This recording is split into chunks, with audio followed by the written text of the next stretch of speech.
शुरू करते हैं। सहभाज्य हो गया हमारा। अब आते हैं परिमेय संख्याएं।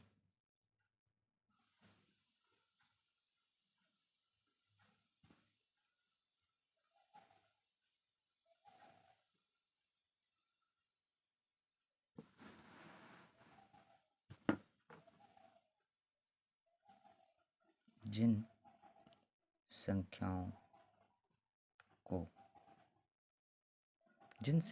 को पी क्यू के रूप में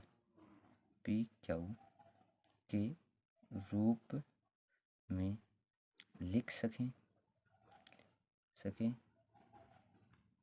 तथा क्यू नॉट इक्वल टू 0 हो और पी क्यू का HCF 1 हो, ये आपको ध्यान रखना है। परिमेय संख्या उनको बोला जाता है जिन संख्याओं को पी क्यू के रूप में लिख लें और क्यू नॉट इक्वल नीचे 0 नहीं आना चाहिए और पी क्यू का HCF 1 हो। ये बस कंडीशन फॉलो करनी चाहिए। वो क्या होगी? परिमेय संख्या होगी। क्या होगी वो? रैशनल नंबर होगा। रैशनल नंबर जैसे कि देखो 2/3, पी क्या है 2, क्यू क्या है 3, क्यू 0 के बराबर तो है ही भी नहीं और 2 और 3 का HCF निकालेंगे तो 1 है, इसलिए क्या है ये एक परिमेय संख्या है। और लेते हैं 2/4 लेते हैं। 2/4 नहीं है परिमेय संख्या, क्यों नहीं है? इसका तुल्य है, जो काटो 1/4, ये है परिमेय संख्या। अब इसको परिमेय संख्या क्यों नहीं? HCF तो 1 नहीं है ना, इसका 2 से कट गया। अब देखो इसको फॉलो कर रहा है, P1 है, Q2 है, HCF 1 हो गया दोनों का और क्यू नॉट इक्वल टू 0 है, इसलिए क्या है ये परिमेय संख्या है। आपको समझ में आ गया परिमेय संख्या क्या है जिसको पी क्यू के रूप में लिख सकें। अब आते हैं अपरिमेय संख्याओं पर। अपरिमेय संख्या इर्रेशनल नंबर है जिसको पी क्यू के रूप में ना लिख सकें। पी क्यू के रूप में देखो जैसे √2 क्या आपने कभी पी क्यू के रूप में देखा है? नहीं देखा, इसलिए क्या है इर्रेशनल नंबर है। √3, √4 क्या है? √4 इर्रेशनल नहीं है। √4 को सोल्व करेंगे तो क्या आएगा 2 क्या है? 2 तो एक इवन भी है। 2 क्या है? इवन भी है, सम संख्या भी है, प्राकृतिक संख्या भी है। 2 और क्या है? 2 एक पूर्ण संख्या भी है। 2 और क्या है? पूर्णांक भी है।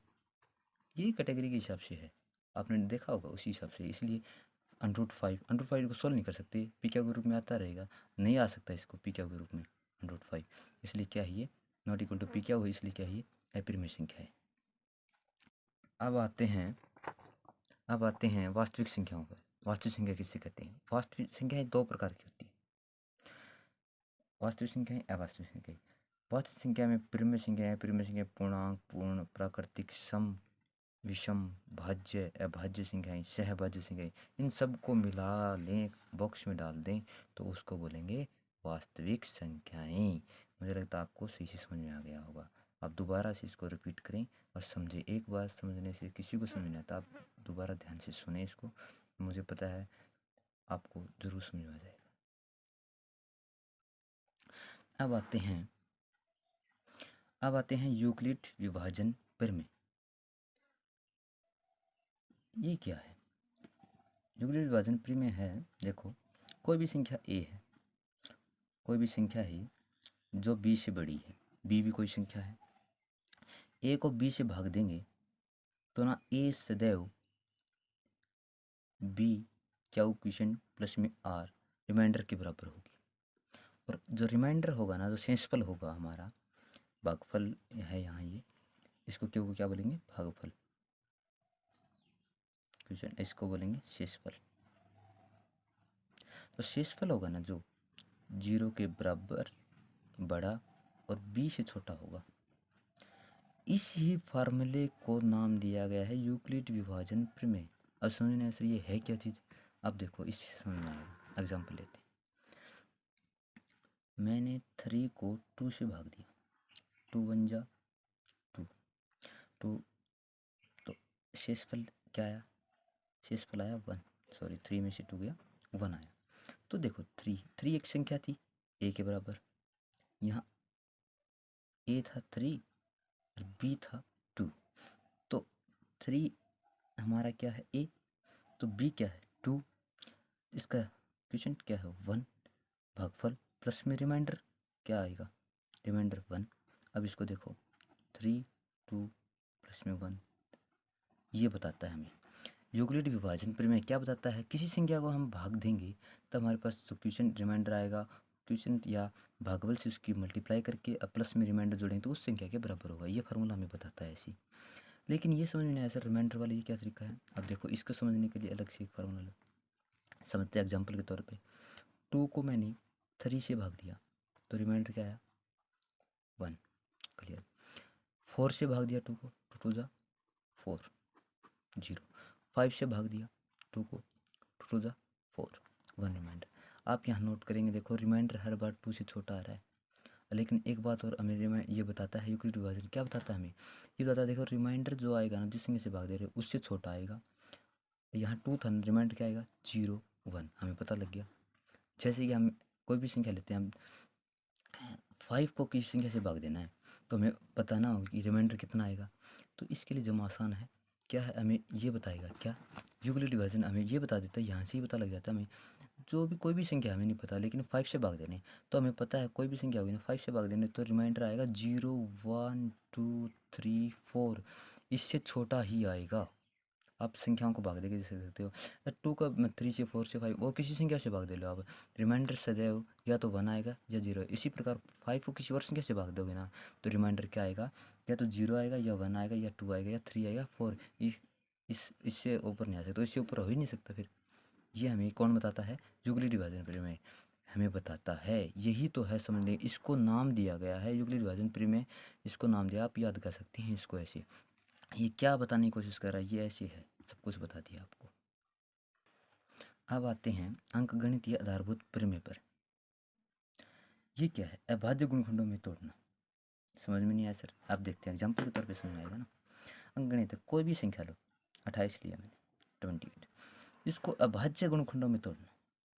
अभाज्य गुणखंड में तोड़ो, इसको करो 2 1 या 2 2 4 7। इसको कैसे अभाज्य, तुम्हें पता है ना अभाज्य संख्या क्या है, जो खुद से ही भाग जाती है, सिर्फ 1 और 2 से, एक 2 संख्याओं से भाग जाए ओनली, तो 2 से कट गया ये, फिर 2 से ये हो गया, तो ये हमारे पास क्या आया, ये अंकगणित आधारभूत प्रमेय, इसी का नाम। ये क्या सर समझ में नहीं आया अभी भी। ये संख्या है, उस संख्या को 2 3 3 या 4, 2 संख्या 3 संख्या में फैक्टर करके और उसकी मल्टीप्लाई करें तो हमारे पास वही संख्या आई।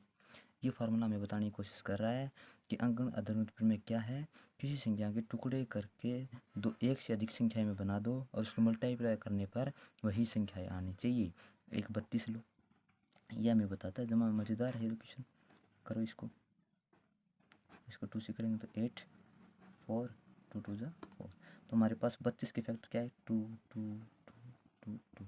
अब देखो 32 को हम कैसे लिख सकते हैं, यह अंकगणित आधारभूत प्रमेय बताता है हमें 32 या 32 को हम क्या कर सकते हैं, 2 की 5 पर मल्टीप्लाई करने से हमें प्राप्त होगा।